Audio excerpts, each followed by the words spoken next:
आपका बहुत बहुत स्वागत करता हूं।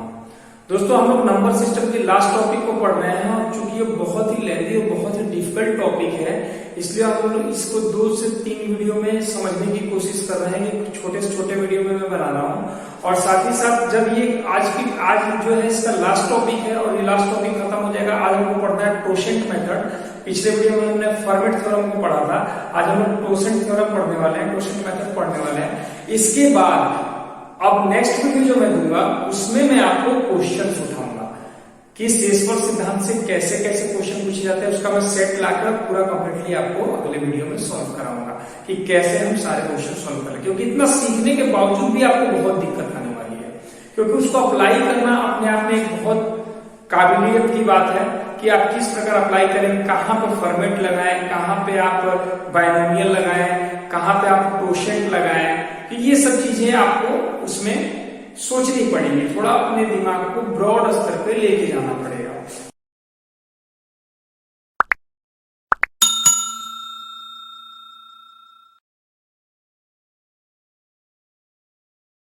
आइए दोस्तों, आज जो हमें पढ़ना है वो पढ़ना है टोशेंट मेथड। बहुत ही अच्छा मेथड है, क्वेश्चन को जल्दी सॉल्व करने में हमारी मदद करता है। जैसे हमारे पास एक नंबर है, अगर मैं कह दूं 2 की पावर 159 बटे में 23 और एक नंबर ले लूं 2 की पावर 159 बटे में लेता हूं 24, ये 2 नंबर ले लेता हूं। लेकिन इसमें 2 कंडीशन होती है, दोनों कंडीशन को समझना बहुत जरूरी है टोशेंट मेथड में। इसमें जो ये वाला है जो हर है डिनोमिनेटर, इसको मैं डी से लिख देता हूं हर, ये 2 कंडीशन पे फॉलो करता है, 2 कंडीशन के क्वेश्चन बनाए जाते हैं। यदि ये वाला जो हर है, यदि ये अभाज्य संख्या तो मेथड दूसरा बनता है, और ये यदि भाज्य संख्या हो तो मेथड दूसरा बनता है। यानी ये भाज्य के लिए है और ये अभाज्य के लिए है। कहां अभाज्य? हमेशा हर को देखेंगे, तो टोशेंट मेथड ये होता है जब नीचे कोई अभाज्य संख्या होगी।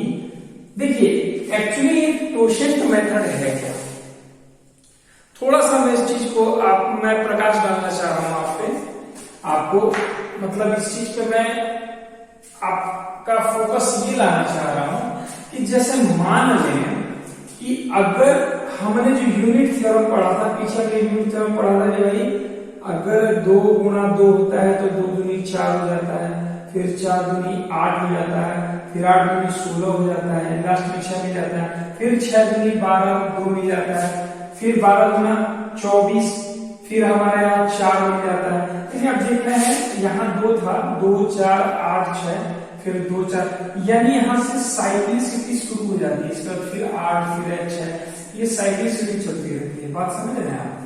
ठीक उसी तरीके से इसमें भी अगर यदि हम पता कर ले, किसी चीज की साइक्लिसिटी पता कर ले, तो हमारी समस्या का निदान हो जाएगा, कोई समस्या नहीं रह जाएगी।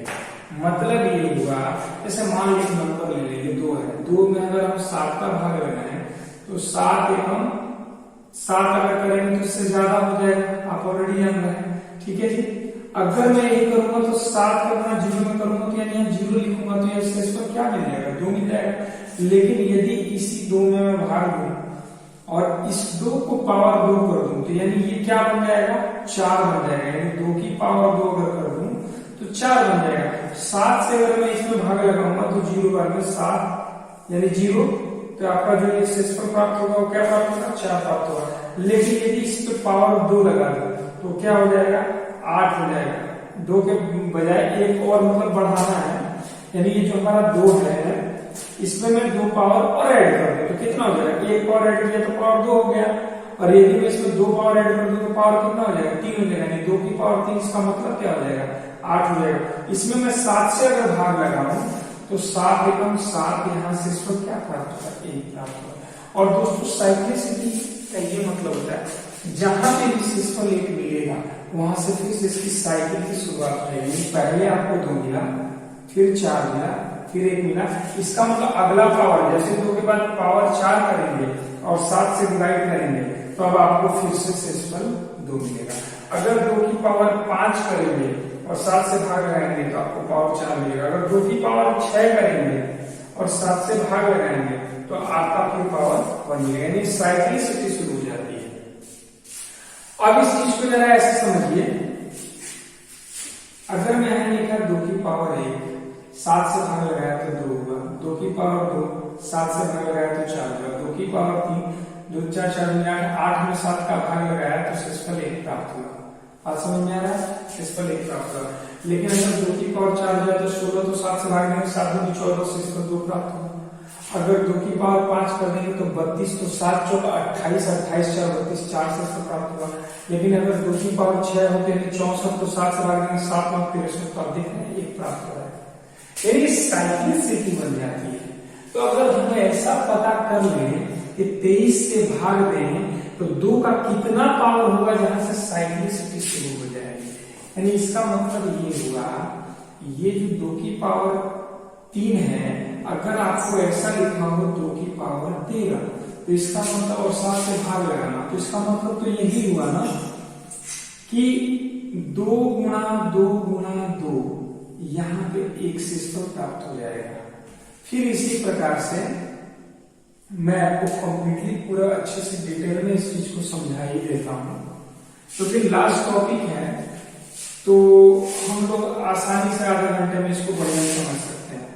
अगर मैं इसको लिख लूं 13 बार, 3 बार हो गया 4 5 6 7 8 9 10 11 12 और 13, इसमें आपको भाग लगाना है 7। आप बताइए 7 से जब इसमें भाग लगाएंगे तो शेषफल 1 मिलेगा, ये 8 हो जाएगा, इसमें 7 से भाग लगाएंगे तो शेषफल 1 मिलेगा, ये 8 हो जाएगा, 7 से भाग लगाएंगे शेषफल 1 मिलेगा, और ये 8 हो जाएगा, 7 से भाग लगाएंगे शेषफल 1 मिलेगा, और अंत में 1 रह जाएगा। चूंकि 13 है, 4 4 का पेयर, 3 3 का पेयर, 3 चूंकि 12, आपने देखा 1 बच गया। आप बताइए 1 कम 1 कम 1 कम 1 आया, 1 दूनी 2, यानी कि जब आपने 13 पावर लिया, इसका मतलब ये हुआ ना कि 3 की साइकिल चल रही है, तो 3 के हिसाब से 12 तो खत्म हो गया, 1 के हिसाब से 1 1 खत्म हो गया, तो 1 ही बचा, 2 की पावर 1 बचा, तो शेषफल क्या प्राप्त होगा? 2 प्राप्त हो गया। यानी हम हर एक नंबर में यदि ये साइक्लिसिटी पता कर लें, हम ये पता कर लें कि नीचे वाला नंबर जो डिवाइड कर रहा है वह कितने बार में डिवाइड करने के बाद वह पावर, वह कितने बार डिवाइड करने के बाद शेषफल को 1 प्राप्त करवा देगा, कितने पावर में, ये अगर पता कर ले तो हमारा काम हो जाएगा। यानी ऊपर वाला नंबर क्या है, हमें उससे लेना देना नहीं है, हमें इस डिवाइड वाले से लेना देना है कि 23 से अगर इसमें भाग लगाते हैं तो कितने पावर, इसकी पावर कितनी बार होगी कि 23 से भाग देंगे तो शेषफल 1 प्राप्त होगा, उसका ही मल्टीपल बना लेंगे, घात में हमारा काम हो जाएगा। उसी को दोस्तों टोशेंट कहते हैं, इसके अलावा टोशेंट कुछ भी नहीं। टोशेंट यही चीज है, साइक्लिसिटी, यानी टोशेंट मीन्स होता है, totient is nothing, it is only a method of cyclicity, ये सिर्फ साइक्लिसिटी का एक मेथड है, ये पता करना कि किसी नंबर की साइक्लिसिटी क्या है। तो आप देखिए जरा, अब इसको मैं समझा रहा हूं कि टोशेंट निकालते कैसे हैं। तो मैंने बताया कि ये 2 तरीके पे अप्लाई कर, 2 तरीके के नंबर पे ये अप्लाई किया, जैसे एक नीचे वाला नंबर हो सकता है अभाज्य संख्या हो और एक भाज्य संख्या हो, अभाज्य नहीं है, इसका गुणनखंड निकाला जा सकता है, इसका नहीं निकल सकता। तो जो अभाज्य संख्या उसका तरीका है, एक में से इसी अभाज्य संख्या को घटा दिया जाता है, घटा दिया जाता है। मतलब ये है, आप समझ रहे हैं मेरे कहने का मतलब क्या है? अगर मैं कोई नंबर ले लूं और उसमें से इस 23 को घटा दूं तो हमारा मिल जाएगा क्या चीज? टोशेंट मिल जाएगा। तो इसमें से मैं 1/23 को घटा दूंगा, ये आपका होता है, और इस 23 का यहाँ पे गुणा किया जाता है। ठीक है जी, इसका मतलब तो ये हुआ ना 23 और यहाँ 23 से कम 23 में से दिया तो 22 और 22/23, और चूंकि ब्रैकेट है तो गुणा तो 23 से 23 कैंसिल। यानी हमेशा, ये तो मेथड है, लेकिन हमेशा कोई भी आठ नंबर होगा वाली संख्या में उसका टोशेंट 1 कम हो जाता है। मतलब अगर यहाँ 19 होगा तो टोशेंट इसका जो इसका टोशेंट प्राप्त होगा वो 18 होगा। अगर यहाँ भाज्य संख्या 17 होगी तो उसका जो क्वोशिएंट प्राप्त होगा वो 16 होगा। अगर अभाज्य संख्या 31 है तो उसका जो क्वोशिएंट प्राप्त होगा वह 30 होगा। बस सीधी सी बात इतनी है कि उसका क्वोशिएंट 1 कम होता है अभाज्य संख्या के लिए। ठीक है जी, क्वोशिएंट 1 कम होता है। तो आप बताइए 23 का क्वोशिएंट क्या प्राप्त हुआ जी? 23 का क्वोशिएंट तो 22 प्राप्त हुआ, 22 प्राप्त हुआ। तो जो क्वोशिएंट प्राप्त होगा उसी से आपको काम करना है, उसी से आपको काम करना है। तो आपने जो क्वोशिएंट निकाल लिया है, आपने क्वोशिएंट निकाल लिया है, क्वोशिएंट इसका जो है 22 है, यानी इसकी पावर जो 22 होगी वो खत्म हो जाएगी, यानी जो पावर 22 है वह 1 कर देगा, वह शेषफल 1 कर देगा। यानी कि 2 की पावर अगर हम 22 लिख दें, 22 लिख दें तो इससे शेषफल 1 मिलेगा, फिर 2 की पावर 22 और मिले तो शेषफल 1। तो ऐसे इसके कितने पेयर बन जाएंगे? तो 159 में आप भाग लगा लीजिए 22 का और देख लीजिए कि कितने बार में कट रहा है। तो आप देख सकते हैं 22 बचे 110 और 22 गुना 44 यानी कि 154 हो जाएगा। 154 तो खत्म हो जाएगा, इसको आप इस प्रकार से लिख सकते हैं कि 159 को आप कैसे लिखेंगे? 2 की पावर 22 और 22 की पावर कितनी बार हमने गुणा कितनी बार करा? 22 बचे और एक बार ये 22 गुना 44 में 7 बार किया हमने 22 करते तो 154 हो गया। 154 के बाद से कितना बचेगा? 5 बच जाएगा, तो 2 की पावर 5 और बच जाएगा और बटे में आपका ये क्या है? 23 है। तो कभी भी जो क्वोशिएंट है, क्वोशिएंट अगर आप निकाल लेंगे तो वो जो क्वोशिएंट होगा वो जितने पेयर बनाएगा वहां से मान हमेशा आपका 1 मिलता है, वहां से रिमाइंडर हमेशा 1 मिलता है, वहां से शेषफल हमेशा 1 प्राप्त होता है। तो इस वाले से तो शेषफल 1 प्राप्त होगा और 2 की पावर 5 का मतलब है 32। इस 32 में 23 का भाग लगा दीजिए, आपको पता लग जाएगा कि शेषफल कितना होगा। तो इससे इसमें भाग लगेगा 23 एकम 23 और 9 3 बार है, जो शेषफल प्राप्त होगा वो 9 प्राप्त होगा। दोस्तों यही है क्वोशिएंट, यही क्वोशिएंट मेथड है ऐसे नंबर का जिससे कोई तरीका अगर नहीं अप्लाई हो रहा है तो क्वोशिएंट अप्लाई करके हम अपना काम कर लेंगे।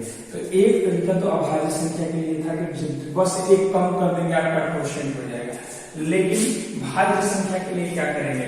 तो जरा इस चीज को भी अच्छे से समझ लीजिए। इस 24 के हम निकाल लेते हैं गुणनखंड। तो 2 दूनी 4, 4 दूनी 8, 8 तिया 24। तो 2 की पावर कितना बन गया?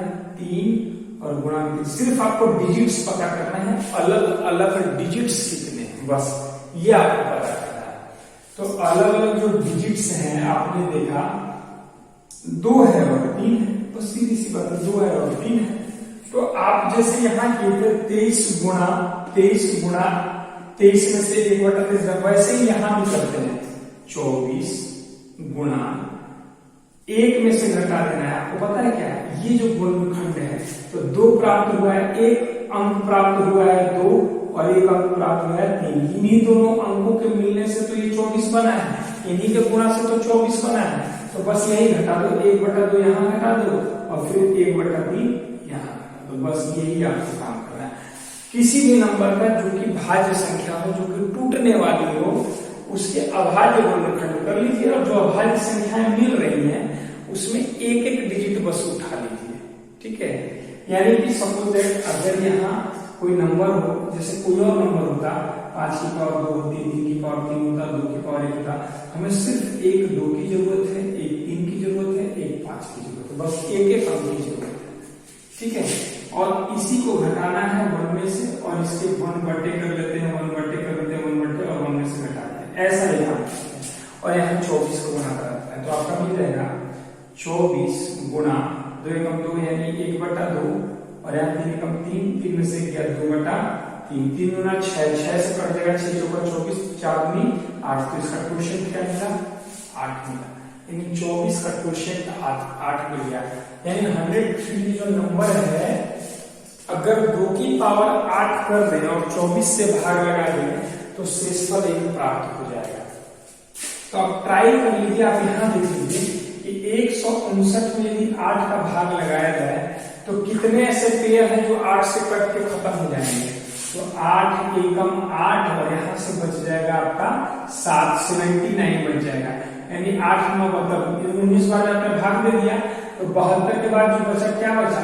79 में से 7 बच गया, 7 बच गए, यही नई पावर बन जाती है। मतलब आप समझ रहे हैं, देखिए ये 22 का जो पावर बन गया था आपको तो पता है ना कि ये 1 बना देगा, तो हमको तो इसको लिखने की जरूरत ही नहीं है, हमें सीधा सीधा नया पावर लिख देना होता है कि 2 की पावर 5 और बटे कर देते हैं 23, बाकी को छोड़ देते हैं, उसको हटा ही देते हैं, उसको खत्म कर देंगे तो वो 1 बन जाता है। ठीक है जी, ये समझने के लिए इतनी बातें थी। अब आप समझ चुके हैं तो बस शॉर्टकट मेथड समझिए, अपने आप ही अपना शॉर्टकट बना लीजिए। जो 1 हो जाएगा 1 की जरूरत नहीं है, उसको अवॉइड कर दीजिए, बाकी जो बच रहा है उस पर काम कीजिए। तो यहाँ भी देखिए 8 के पेयर जितने बन रहे हैं उसको अवॉइड कर दिया, 8 से डिवाइड कीजिए, जो भी शेषफल होगा वही शेषफल आपका नया पावर बन जाएगा। तो 2 की पावर जो बन जाएगा वो 7 बन जाएगा और बटे में क्या है आपका 24 है। तो 2 की पावर 7 आता कितना है जी? तो 2 की पावर 7 आपका आता है 128, 128। तो आप यहाँ कर लें 2 दूनी 4, 4 दूनी 8, 8 दूनी 16, 16 32, 32 64 और 64 दूनी 128 और 128 में भाग लगा दीजिए 24 का और आप निकाल लीजिए कि इसका आंसर क्या आ सकता है। इसका आंसर क्या आ सकता है? आप ऐसे भी कर सकते हैं, आप अपना वो सिंप्लीफाई कर लीजिए। यहाँ पे आपको शेषफल निकालना है, 8 3 24 और 8 से कर लीजिए, 8 एकम 8, 8 6 28, 3 से भाग लगाइए, कितने बन गए? 3 5 15, एक शेषफल मिला। और आपने किससे सिंप्लीफाई किया था? 8 से किया था, तो 8 से ही इसमें गुणा करा दीजिए, 8 एकम 8, तो जो शेषफल प्राप्त होगा वो आपका 8 प्राप्त हो जाएगा दोस्तों। यही तो है क्वोशिएंट मेथड, यही मैं आपको सिखाना चाह रहा हूं और समझाना चाह रहा हूं।